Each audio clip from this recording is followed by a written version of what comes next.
sit them down and talk with them seriously about the subject. Yeah, give them condoms and encourage them to use them every time. What are some other good ways to approach our friends?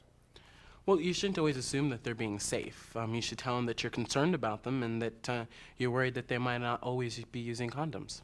I have a hard time being safe myself every time. Talking about the challenges of being safe is a good way to bring up the topic with my friends. During the discussion, encourage participants to suggest lots of ideas.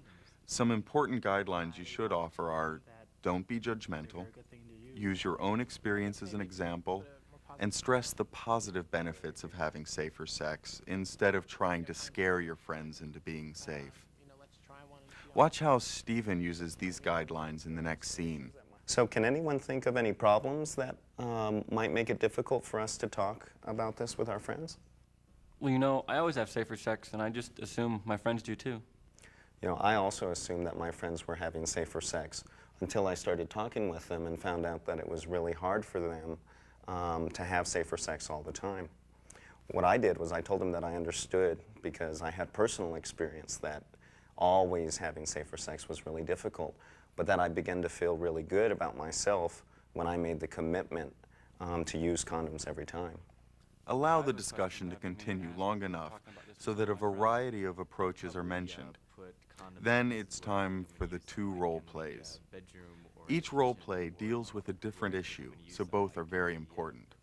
There are a lot of difficulties that come up when you're trying to talk to your friends about safer sex. At this point, why don't we create another situation and act it out in front of the group? Can we get 2 more volunteers? I'll volunteer. Great. Anyone else? I'll volunteer. Okay.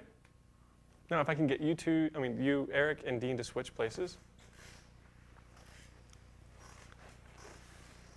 Okay, here's the scene. You guys are at a dance, and Dean, you meet somebody, and you run up to Rob and tell him that you're going home with him. So, Rob, what would you do?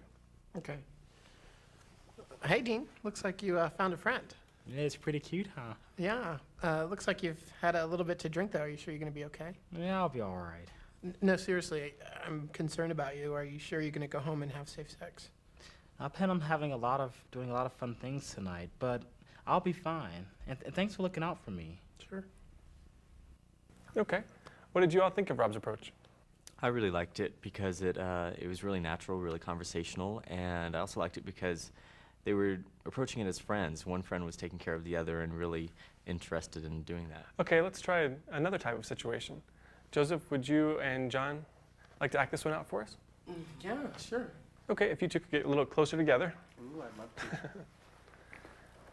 And here's the scene. You and your friend are sitting at a cafe talking. Your friend is very sexually active. He's just finished telling you about the latest guy he picked up. You've never asked him what he does sexually with the men he sleeps with, but you're very concerned about him. What would you say? Well, sounds like a fun evening. You know, I've been meaning to ask you for a while now. Are you using condom with these guys? Well, sure. Well, I guess I'm just worried about you. I hear you talking about all these guys, and you never bring up the mention of condoms. And you know, Now that we've brought up a few different scenarios, has anyone thought about conversations they'd like to have with their friends about safer sex? Well, yeah, I have. My friends Don and Mike, they've been in a relationship for 4 months, and I haven't really thought about asking them if they've made any decisions about condoms or safe sex. Next time I'll see them, I'll ask. There are a few more important goals for Section 8. To give participants materials to facilitate talking with their friends and to elicit commitments from them to talk with their friends. So one very helpful thing we can do is to invite our friends to this group, to the MGroup. We've got some invitation packages here that I'm going to ask each of you to take as many as you'd like, and to really seriously now take a moment to think about who you'd like to invite to the MGroup. So if every guy who comes to one of these groups goes back out to their friends and acquaintances and starts talking about safer sex, then pretty soon every young gay and bisexual man will get the encouragement and support they need to help build a strong, safe community. It's really important that we each make a personal commitment to do this. We're really counting on you for this. Also, we have buttons you can wear to express your support for building a strong, healthy, young gay men's community here. And if you appreciate what we're trying to do here at the Empowerment Project, then wear your button occasionally and let other people know about us and what we're trying to do.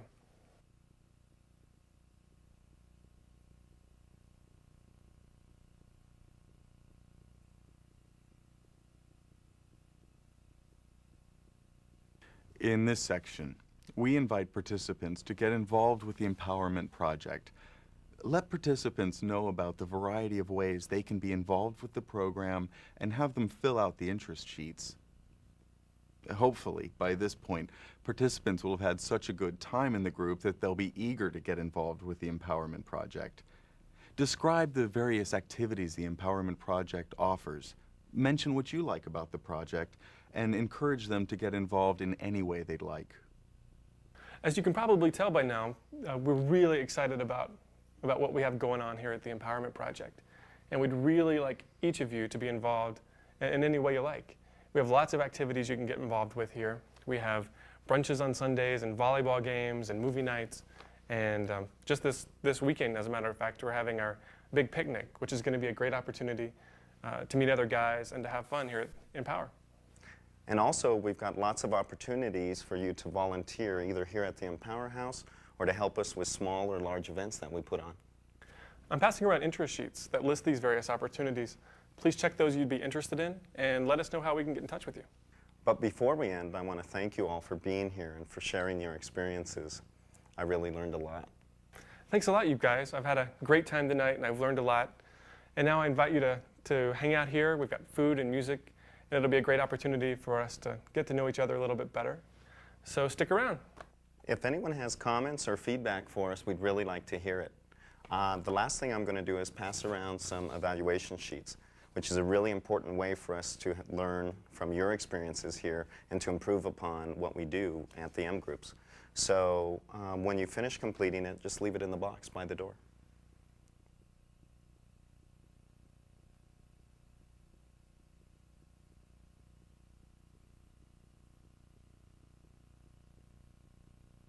Even though the main part of the group is over, the informal socializing period can be extremely valuable in letting participants get to know each other and finding out more about what the Empowerment Project is about.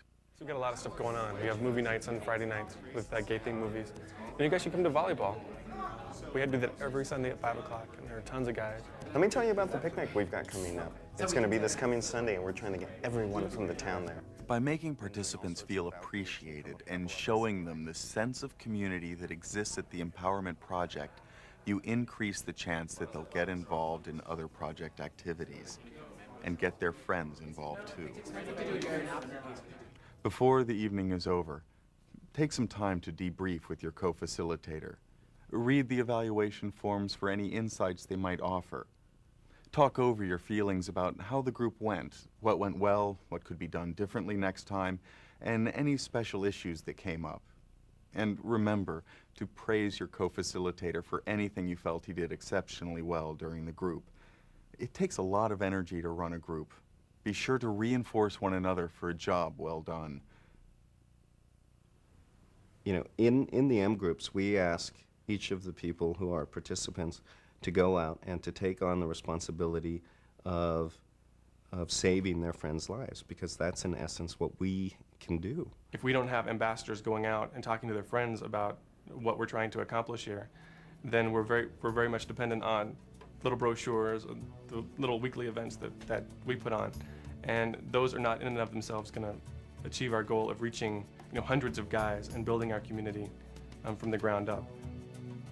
MGroups can make a real difference in the lives of young gay and bisexual men. As an MGroup facilitator, you'll be helping to strengthen and improve your community. Congratulations, and thanks for your willingness and commitment to become an MGroup facilitator, which is such an important part of the Empowerment Project. And thanks for taking the time to develop the skills you need to build a strong and healthy community of young gay and bisexual men. For more information about the Empowerment Project, contact the UCSF Center for AIDS Prevention Studies.